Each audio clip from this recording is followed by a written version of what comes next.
Hey, hello. Balik lagi di channel Spoiler Moon dan kita akan lanjutkan lagi kisah hidup Fang Yuan. Wow, semakin gila. Itu kesan pertama Ani ketika membaca bab-bab yang kemudian Ani bawakan di part kali ini. Perkembangan alur ceritanya itu menjadi semakin baik dan juga Fang Yuan terus membangun fondasinya sendiri. Nah, langsung saja kita akan sambung kisah hidup Fang Yuan di part 285.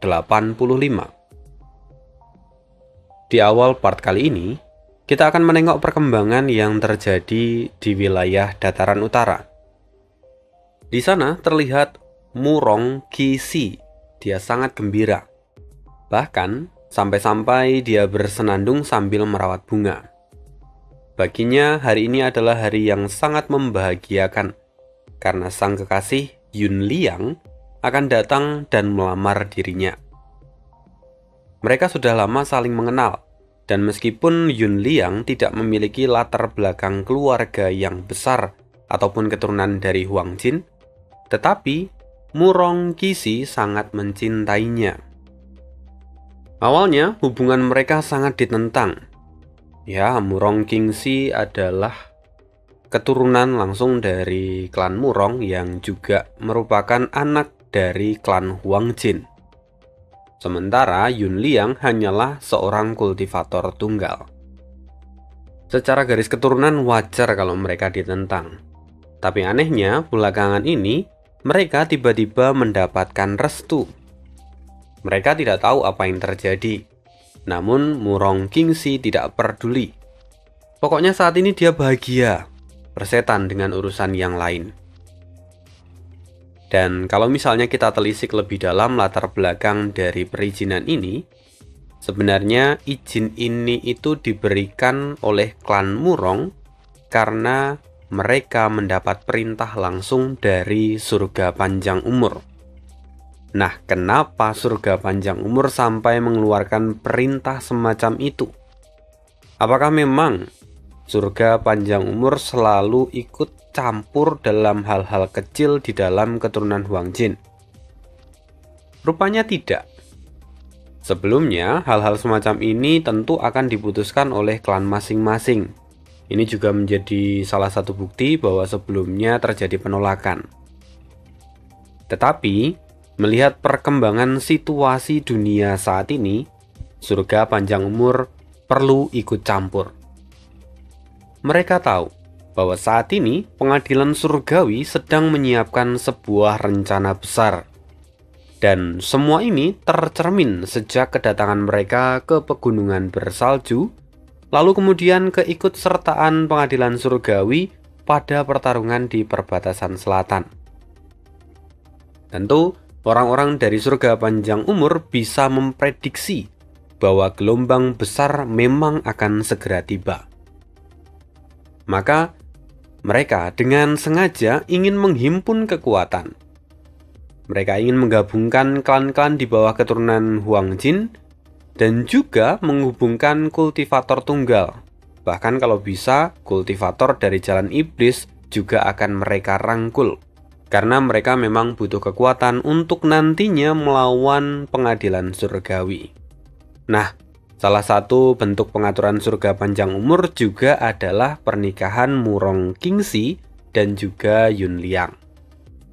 Tentu harapan dari surga panjang umur dengan pengaturan ini, kekuatan dari keturunan Huang Jin atau kekuatan dari para ahli di dataran utara akan mengalami peningkatan.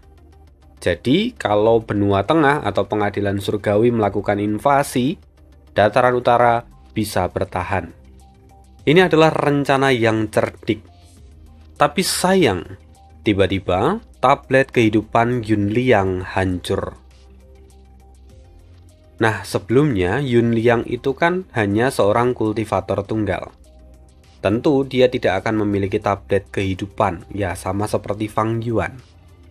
Namun setelah dia bergabung dengan Murong Qixi, Yun Liang lalu membuat tablet kehidupannya dan menyerahkan tablet itu pada Murong Qixi bersama dengan informasi miliknya. Ya, tujuannya supaya Murong Kingxi tahu keadaan dari Yun Liang. Kali ini, tiba-tiba, tidak ada hujan, tidak ada angin. Saat dalam perjalanan menuju klan Murong, tablet kehidupan Yun Liang yang ada di dalam apertur Murong Kingxi hancur begitu saja. Sontak, Murong Kingxi pun panik. Tidak, apa yang terjadi? Ini tidak mungkin. Murong Kingxi seketika terbang ke langit dan pergi ke arah Yun Liang. Dalam perjalanan, Murong Kingxi dihentikan oleh dua orang tetua. Namun Murong Kingxi mengabaikan mereka berdua dan menerobos mereka meninggalkan camp dari klan Murong. Melihat Murong Kingxi yang tampak begitu panik, kedua tetua itu memutuskan untuk mengejar Murong Kingxi. Tapi Murong Kingxi terbang lebih cepat, jelas, sementara dua orang lainnya mengikutinya dari belakang. Sampai setelah beberapa waktu terbang, Murong Kingxi berhenti. Wajahnya tampak pucat. Dia melihat bekas pertempuran yang ada di bawah. Tidak! Murong Kingxi terbang ke bawah. Sementara dua orang tetua yang lain juga tampak suram. Bagaimana bisa ada pertempuran sebesar ini di tempat ini? Siapa pelakunya? Murong Kingxi sudah turun lebih dahulu. Dia menemukan sebuah gu informasi yang tertanam di dalam tanah. Dengan cepat, Murong Kingxi memeriksa gu itu, dan setelah membaca isinya, dia terlihat sangat marah. Fang Yuan, aku tidak akan memaafkanmu. Murong Kingxi benar-benar marah, dan di saat yang sama dia juga patah hati.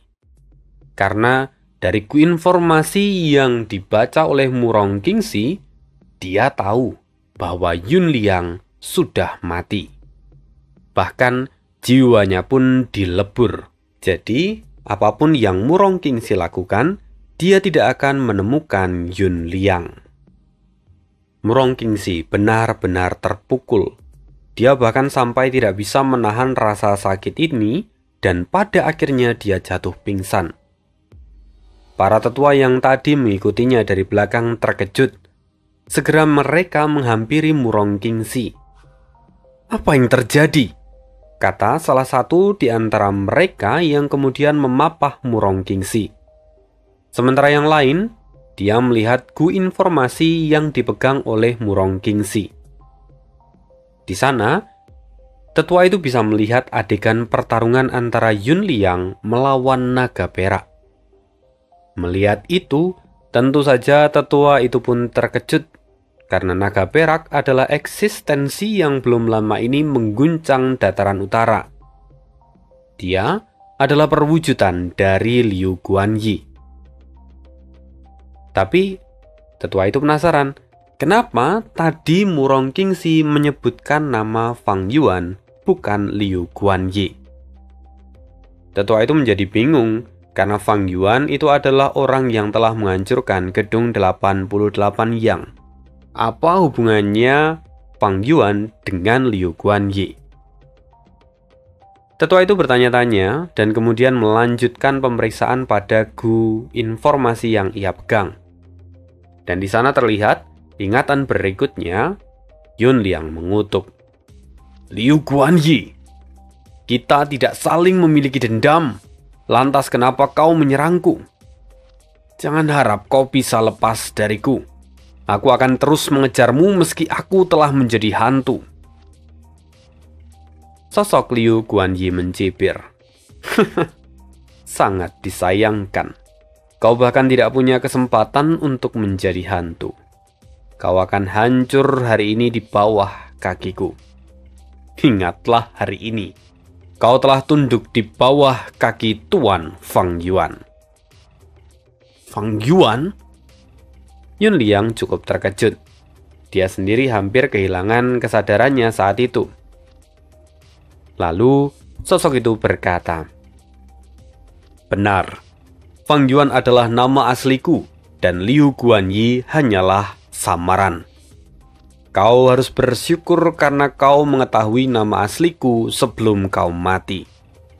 Di masa depan, semua orang akan bertekuk lutut di bawah kakiku. Aura mengintimidasi dari sosok itu benar-benar kuat, dan kemudian jiwa dari Yun Liang pun dihancurkan. Lalu, gambaran dari Gu informasi itu pun berakhir. Ekspresi tetua itu tampak masam. Jadi, sebenarnya Liu Guanyi adalah Fang Yuan? Bajingan! Anak ini benar-benar pandai melahirkan permusuhan. Mulai hari itu juga, berita tentang Liu Guanyi yang ternyata adalah Fang Yuan langsung menyebar dengan sangat cepat ke seluruh dataran utara. Sementara itu, di dalam tanah terberkati Langya, Fang Yuan kini duduk bersila dengan mata tertutup. Dia kini tengah mengirimkan kesadarannya ke dalam apertur abadi miliknya sendiri. Kali ini, dia ingin menguji coba gerakan pembunuh yang baru saja ia sempurnakan. Gerakan ini adalah gerakan pembunuh pembersih jiwa dengan Gu pembersih jiwa sebagai Gu intinya. Kalau di part sebelumnya dikatakan bahwa Fang Yuan sudah selesai menyempurnakan Gu pembersih jiwa peringkat 6. Kalau Fang Yuan langsung menggunakan Gu itu, maka butuh waktu sekitar 3 tahun. Kalau ditambahkan dengan formasi waktu, ya akan menjadi sekitar 1,5 tahun. Nah, kali ini Fang Yuan mencoba mengkombinasikan gerakan pembunuh ini lagi dengan tetap intinya adalah Gu pembersih jiwa. Efeknya seharusnya jauh lebih baik. Itulah yang Fang Yuan rancang. Karena itu, kali ini dia ingin mencobanya langsung pada tubuh zombie miliknya. Lalu, di depan tubuh zombie miliknya, Fang Yuan mengaktifkan serangkaian Gu, dan cahaya mulai berkumpul di sekitar tubuh zombie abadi. Fang Yuan lalu mengambil jiwa Ye Liu Kunxing, ahli peringkat 7 dari klan Ye Lui yang pernah ia bunuh sebelumnya. Ye Lui Kunxing merasa dalam bahaya ketika dia diambil oleh Fang Yuan. Dia berusaha keras untuk melepaskan diri. Namun apa kuasanya? Dia hanyalah sebuah jiwa dan tidak memiliki Gu ataupun esensi abadi. Pada akhirnya, dia tidak bisa memberontak. Kemudian, jiwa Ye Lui Kunxing pun ikut bercahaya. Ini adalah kemampuan untuk mengendalikan jiwa yang terdapat dalam gerakan pembunuh pembersih jiwa. Fang Yuan mengendalikan jiwa Ye Lui Kunxing dan memasuki tubuh zombie miliknya. Begitu masuk, Fang Yuan bisa melihat kegelapan yang sangat pekat. Lalu perlahan, Fang Yuan menemukan gumpalan-gumpalan cahaya berwarna merah dan kemudian mulai menghancurkannya. Rupanya gumpalan cahaya berwarna merah itu adalah jebakan yang ditinggalkan oleh Ying Wuxie sebelumnya. Pada akhirnya, pembersihan pun dimulai. Fang Yuan terus menjaga gerakan pembunuh ini agar tetap aktif selama 3 hari 3 malam. Tentu saja, pengeluaran Fang Yuan sangat besar, hingga mencapai 200.000 esensi abadi. Tetapi, Fang Yuan sudah melakukan banyak persiapan, jadi dia terus bertahan sampai seluruh jebakan di dalam tubuh zombie abadinya benar-benar menghilang. Setelah selesai, jiwa Ye Lui Kunxing pun benar-benar kehilangan dayanya. Pada akhirnya, dia pun menghilang dan hancur. Fang Yuan kini tampak begitu berkeringat, karena dia mempertahankan gerakan pembunuh dalam jangka waktu yang sangat lama. Tapi meski begitu, dia tampak puas. Lalu, Fang Yuan untuk memastikan sekali lagi, dia menggunakan Gu penilai Dao untuk melihat apakah seluruh jebakan di dalam tubuh zombie miliknya telah benar-benar hilang. Dan hasilnya sangat memuaskan. Akhirnya seluruh jalur jiwa di dalam tubuh zombie abadi milikku telah dihapus, kata Fang Yuan sambil menyeka keringatnya. Setelah itu, Fang Yuan lalu menggunakan jiwanya untuk memasuki tubuh zombie miliknya. Perlahan tubuh zombie terbuka dan zombie abadi itu akhirnya bangun. Dia terlihat seperti meregangkan badannya yang telah lama tidak digerakkan. Akhirnya, aku bisa menggunakan tubuhku lagi, kata Fang Yuan yang punya perasaan nostalgia, seolah-olah dia telah lama pergi dan akhirnya kembali ke rumahnya lagi. Pada akhirnya apertur keduaku telah hancur. Sekarang hanya sisa yang pertama, gumam Fang Yuan. Dulu, tubuh zombie abadi Fang Yuan memiliki 2 apertur, dan Fang Yuan mengalami kenaikan menggunakan apertur keduanya yang kemudian membuatnya naik menjadi seorang immortal dari jalur kekuatan. Tapi setelah menjadi zombie, secara perlahan apertur zombie miliknya pun mulai runtuh. Hingga sekarang apertur keduanya benar-benar hancur. Yang tersisa hanyalah apertur yang pertama, yang masih ada di peringkat 5. Selain itu, pada apertur pertamanya juga ada Spring Autumn Cicanda yang kini kondisinya masih tersegel.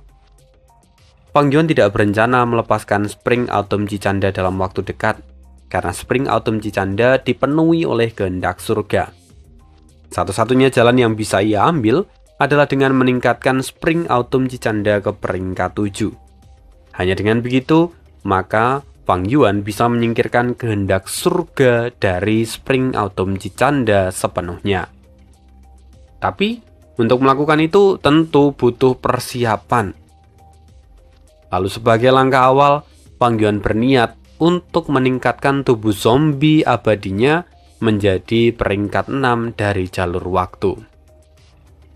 Dengan begitu, maka Fang Yuan juga bisa merubah tubuh zombinya kembali menjadi manusia, melalui warisan yang dulu pernah ia dapatkan.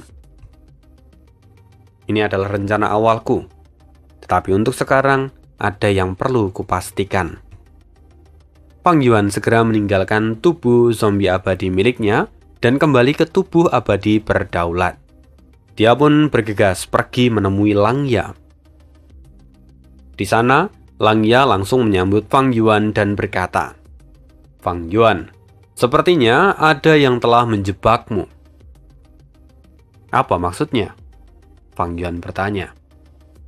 Lang Ya lalu tertawa dan menjelaskan, "Sebelumnya di dataran utara ada 2 pemuda-pemudi yang saling jatuh cinta. Mereka adalah Yun Liang dan Murong Qingxi. Pernikahan mereka telah diatur oleh surga panjang umur. Namun belum lama ini, kegaduhan terjadi dan klan Murong mendeklarasikan diri untuk mengejarmu.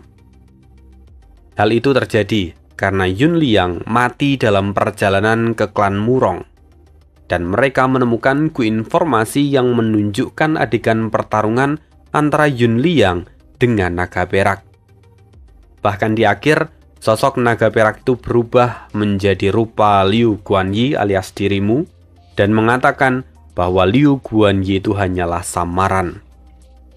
Orang itu mengatakan kalau dia sebenarnya adalah Fang Yuan." Mendengar itu, Fang Yuan terdiam sejenak. Lalu dia berkata, "Sepertinya ini adalah perbuatan pengadilan surgawi.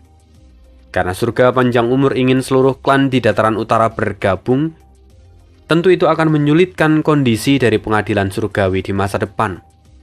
Maka mereka lalu membuat pengaturan untuk merusak kerjasama ini dan menggunakan para keturunan Huang Jin untuk mengejarku." Lang Ya pun berkata, "Analisismu benar-benar logis. Saat ini surga panjang umur benar-benar marah. Dan Yao Huang yang baru diangkat menjadi tetua penghancur selatan pun mendeklarasikan diri untuk menangkapmu. Selain itu, Dia juga mengatakan bahwa kau adalah musuh berbuyutan dari seluruh jalan kebenaran di dataran utara. Tidak hanya itu, kau sendiri yang dulu sebagai Liu Guanyi telah membuat banyak musuh dari jalan iblis dan kultivator tunggal. Pada akhirnya, sekarang seluruh dataran utara memusuhimu. Mendengar itu, Fang Yuan pun mengangguk. Tidak masalah. Mari lupakan mereka. Aku akan mengurusnya nanti. Sekarang aku ingin pergi ke tempatku kebijaksanaan. Oh, kau mau mencoba menggunakan gu kebijaksanaan lagi? Oke, ayo, aku akan mengantarmu, kata Langya dengan antusias. Sesampainya mereka di lokasi, Fang Yuan lalu mengeluarkan tubuh zombie miliknya. Jiwanya kemudian keluar dari tubuh abadi berdaulat dan memasuki tubuh zombie miliknya.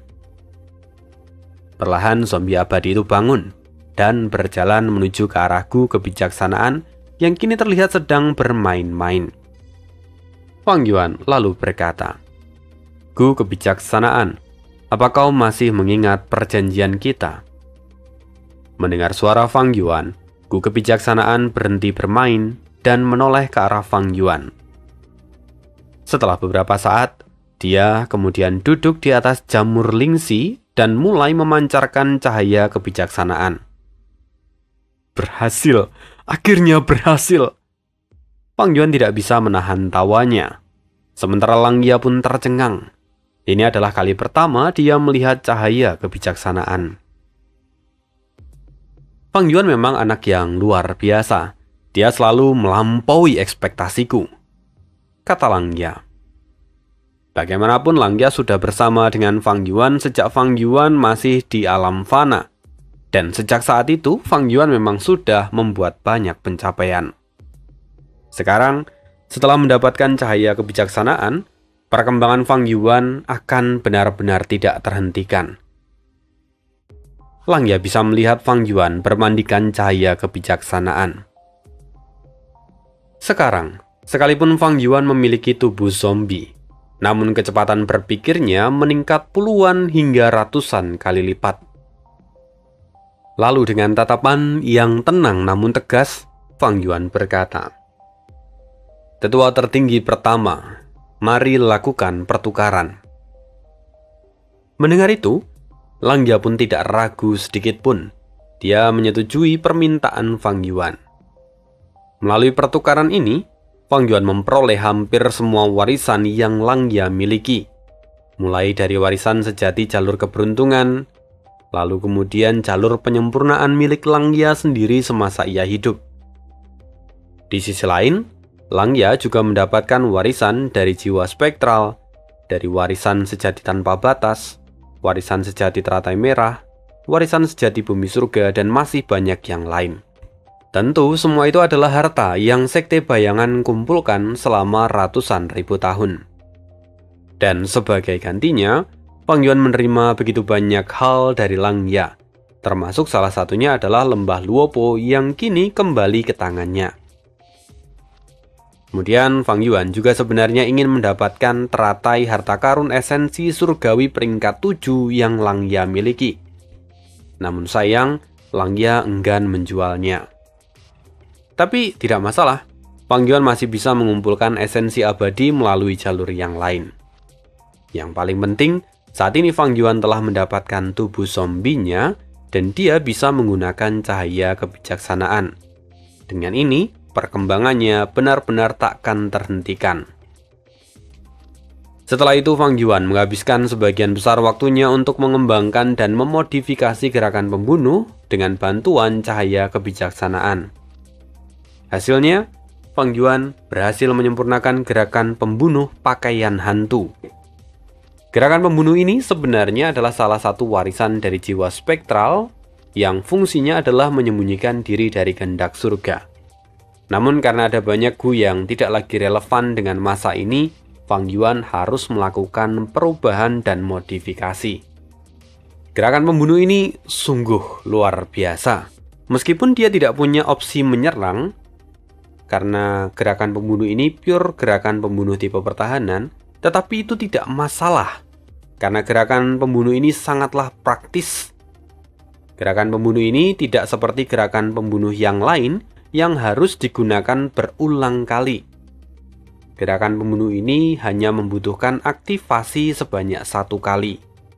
Ya, ini mirip seperti gu sekali pakai begitu. Dan selama gerakan pembunuh ini tidak dihancurkan dari luar, maka gerakan pembunuh ini dapat digunakan selamanya. Oke, setelah menguji efek pakaian hantu, Fang Yuan masih lanjut bermandikan cahaya kebijaksanaan. Dengan pakaian hantu dan tanah terberkati Langya, sekarang aku aman.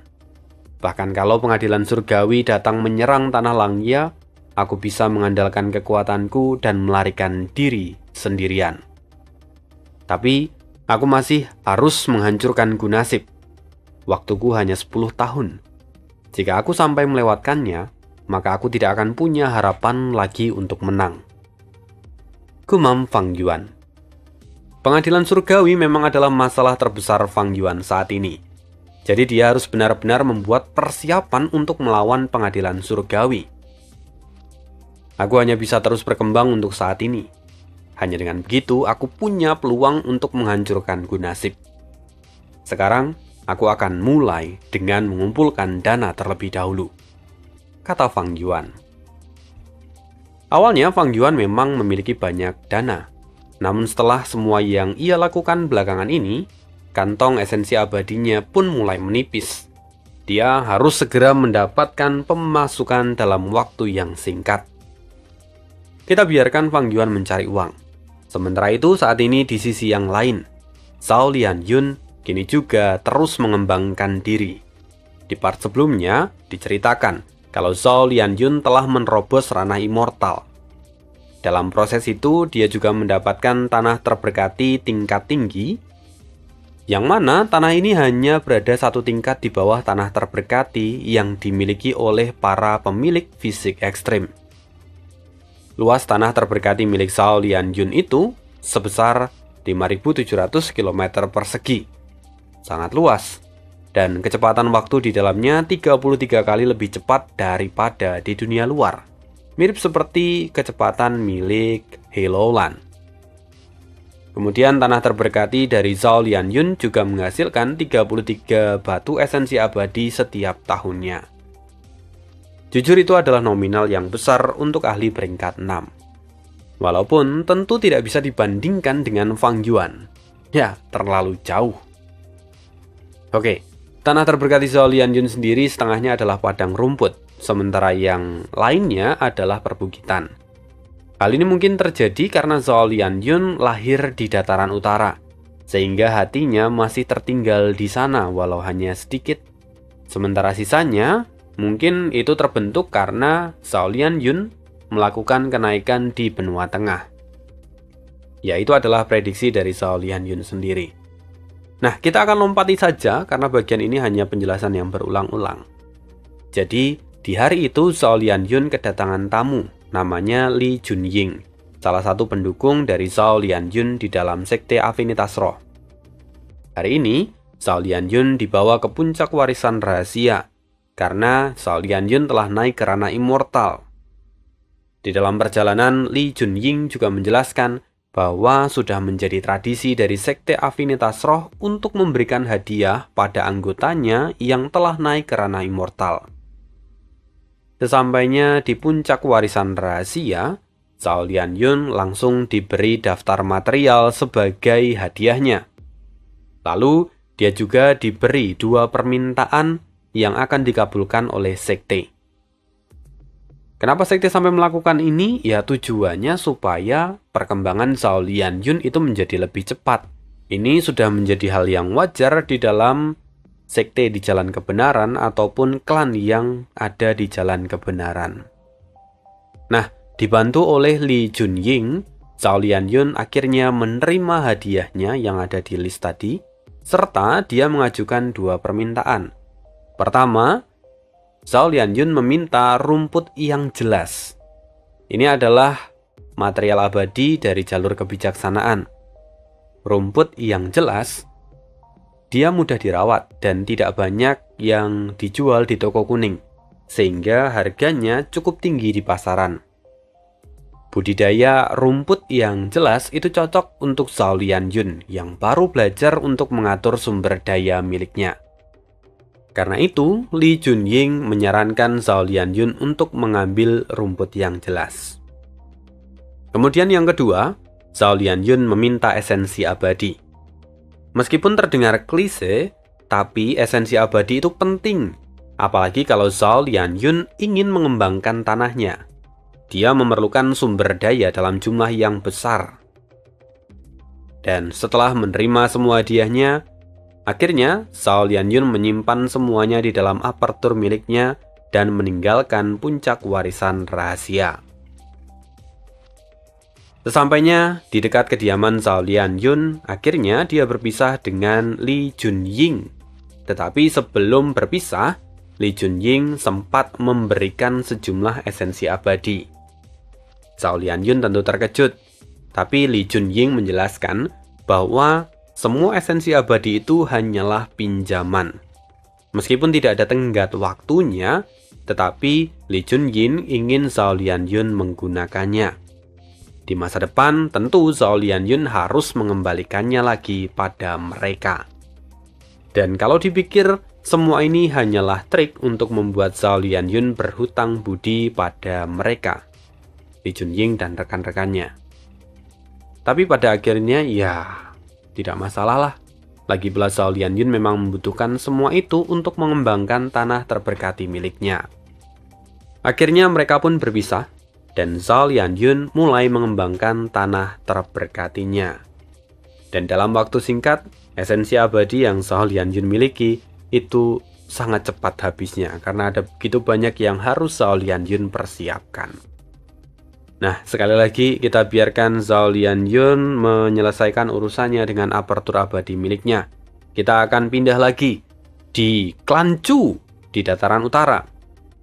Chu Du baru saja menerima surat dari Fang Yuan. Dia tampak tersenyum masam dan menghela nafas setelah selesai membaca surat itu. Oh, Fang Yuan, benar-benar tidak mudah untuk menjadi temanmu. Chu Du sampai mengatakan itu karena di dalam surat yang Fang Yuan kirimkan, Fang Yuan mengatakan kalau dia ingin meminjam esensi abadi pada Chu Du. Dalam situasi ini wajar kalau sebenarnya Chu Du itu mengajukan penolakan. Apalagi Fang Yuan sudah membuat banyak keributan besar. Kalau hubungan mereka sampai terekspos keluar, maka klan Chu yang baru saja didirikan akan dalam masalah. Tapi siapa yang tahu seberapa besar ambisi Chu Du? Dia ingin mendapatkan infus makna, maka dia ingin tetap menjalin hubungan baik dengan Fang Yuan. Sayangnya, yang membuat Chu Du merasa begitu berat adalah isi di dalam surat itu yang tidak menyebutkan jumlah yang ingin Fang Yuan pinjam. Seolah-olah semua ini hanyalah tes untuk mengetahui ketulusan dari Chu Du. Fang Yuan memang cerdik. Dia sengaja melakukan semua ini untuk melihat sikap Chu Du padanya. Dan itu sungguh berhasil. Karena tidak lama kemudian Chu Du mengirimkan 150.000 esensi abadi pada Fang Yuan. Itu jumlah yang besar. Fang Yuan pun tersenyum. Sepertinya Chu Du masih ingin terus berkolaborasi denganku. Baguslah, infus makna masih sangat menggoda untuknya. Tidak lama setelah Chu Du mengirimkan balasan, ada dua orang lagi yang menyatakan sikap mereka pada Fang Yuan. Yang pertama adalah trio setan gila, dan yang kedua adalah Miao Mingsen. Trio setan gila memang tidak peduli dengan urusan dunia luar, jadi meski Fang Yuan menjadi buronan, mereka tidak peduli. Yang terpenting untuk mereka adalah kemampuan Fang Yuan. Semakin Fang Yuan kuat, semakin mereka menginginkan Fang Yuan. Jadi tidak heran kalau di sini trio setan gila meminjamkan 200.000 esensi abadi. Sementara untuk Miao Mingsen yang belum tahu identitas asli dari Fang Yuan, dia pun ikut meminjamkan 100.000 esensi abadi.